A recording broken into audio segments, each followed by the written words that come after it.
That whole evening, when I'd already returned home, when it was already past 9, and by my reckoning Liza simply could not come, I still kept imagining her, and I recalled her mostly in one and the same position. Namely, of all that had happened yesterday, I pictured one moment especially vividly. It was when I lighted up the room with a match and saw her pale, distorted face with its tormented eyes, and how pathetic, how unnatural, how twisted her smile was at that moment. But I did not know then that even after 15 years I would still be picturing Liza, precisely with the pathetic, twisted, needless smile she had at that moment.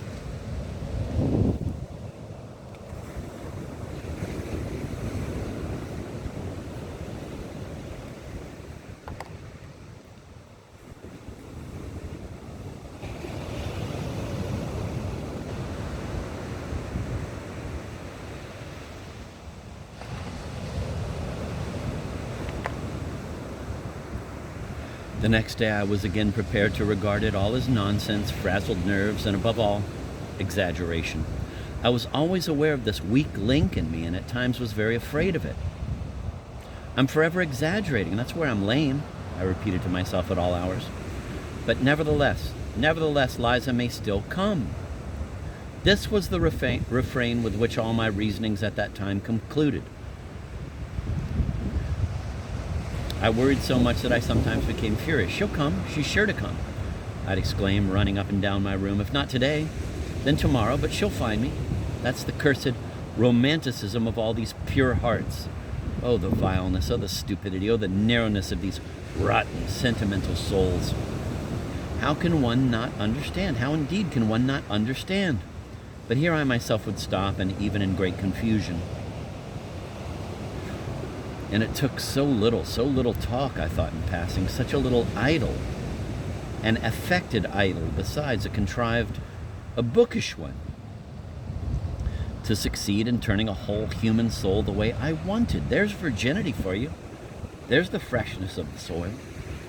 At times the thought occurred to me of going to her myself, to tell her everything and prevail upon her not to come to me, but here at this thought, such spite rose up in me that I think I would simply have squashed this cursed Liza if she'd suddenly happened to be there, insulted her, spat upon her, driven her out, struck her.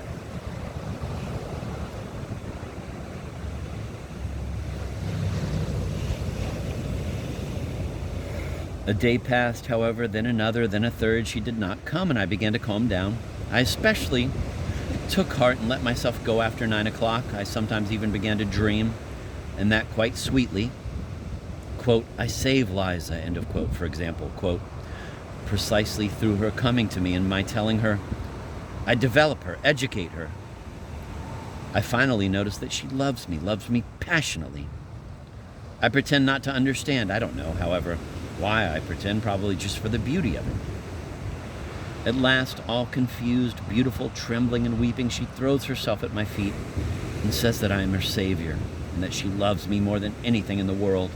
I am amazed, but Liza, I say, can you really think I haven't noticed your love? I saw everything, I guessed, but I dared not presume first upon your heart because I had influence over you and feared lest you, out of gratitude, might deliberately make yourself return my love, might call up by force a feeling that perhaps is not there, and I did not want that because that is despotism.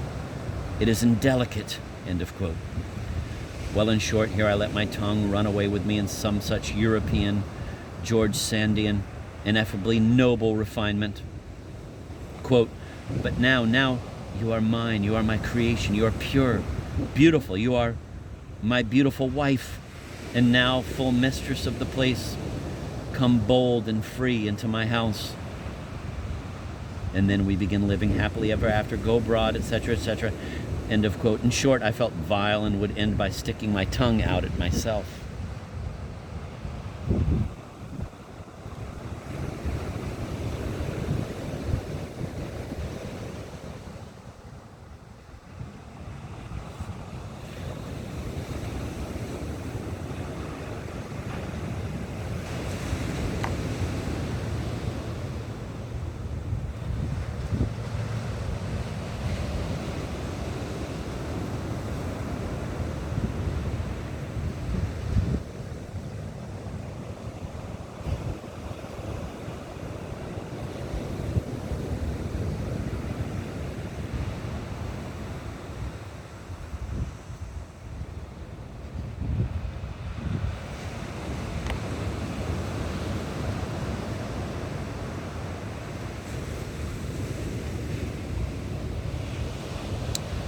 They won't even let the slut come, I thought. They don't seem to allow them out much, especially in the evening. For some reason, it seemed certain to me that she must come in the evening and precisely at 7 o'clock. Though she said she's not completely bound to them yet, she has some special privileges there, so, devil take it, she'll come. She's sure to come.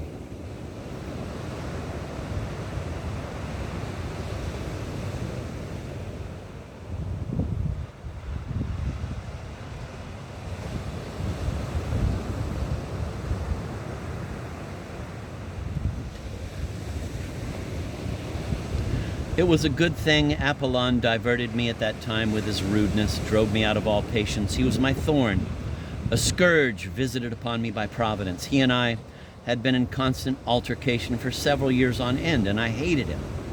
My God, how I hated him.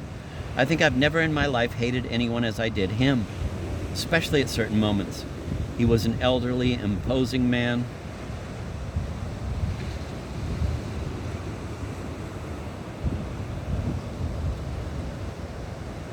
who occupied himself part of the time with tailoring. I don't know why, but he despised me even beyond all measure and looked at me with an insufferable haughtiness. But then he looked at everyone with haughtiness. One glance at that pale-haired, slick-down head, at the quiff he fluffed up on his forehead and oiled with vegetable oil, at that serious mouth forever pursed in a V, and you immediately sensed before you a being who never doubted himself. He was in the highest degree a pedant, and the most enormous pedant of any I've ever met on earth. And this was accompanied by a vanity perhaps befitting only Alexander of Macedon. He was in love with his every button, his every fingernail, absolutely in love, and he looked it.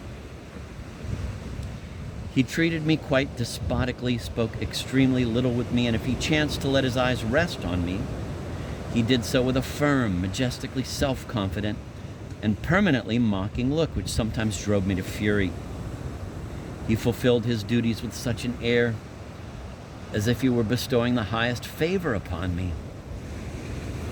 However, he did almost exactly nothing for me and did not even consider himself obliged to do anything.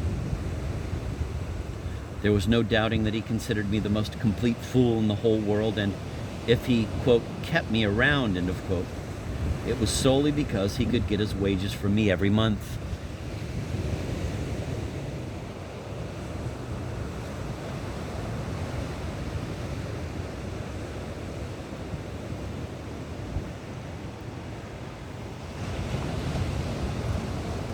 He agreed to, quote, do nothing, end of quote, in my service for 7 rubles a month.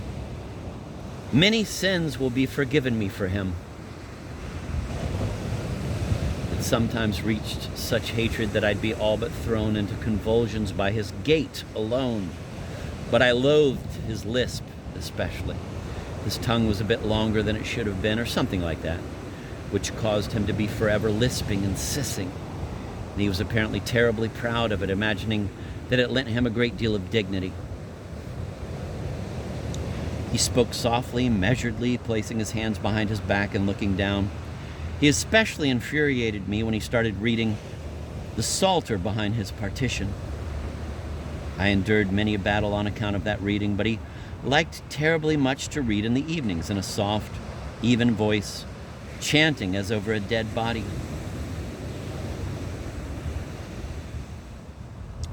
Curiously, that's how he ended up. He now hires himself out to read the Psalter over the deceased, and along with that, he exterminates rats and makes shoe polish. Shoe polish, excuse me.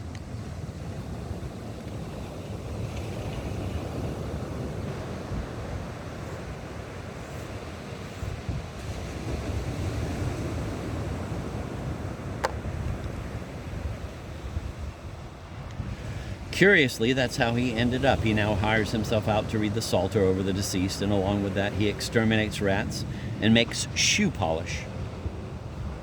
But at the time, I was unable to throw him out, as though he had combined chemically with my existence. Besides, he would not have agreed to leave me for anything. It was impossible for me to live in Champs Jarnais.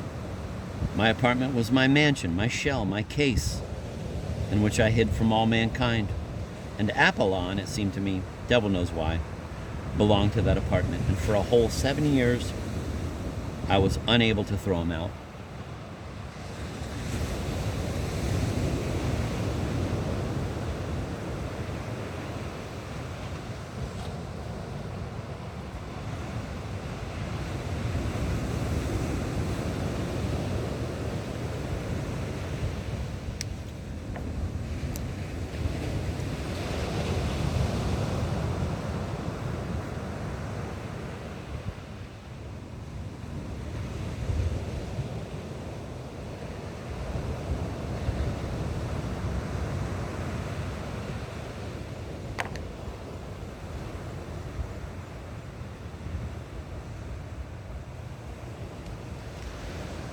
To withhold his wages, for example, for as little as 2 or 3 days was impossible.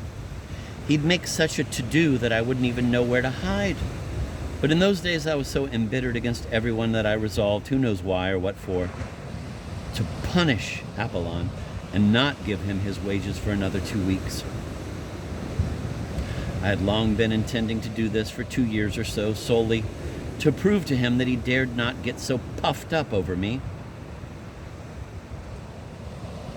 and that if I wished I could always not give him his wages. I decided not to tell him about it, and even to maintain a deliberate silence in order to vanquish his pride and make him be the first to speak of his wages. Then I would take all 7 rubles from the drawer to show him that I had them and had deliberately set them aside, but that I, quote, simply did not want to give him his wages, did not want to because that's how I wanted it, because such was my will as the master, because he was irreverent, because he was a bore.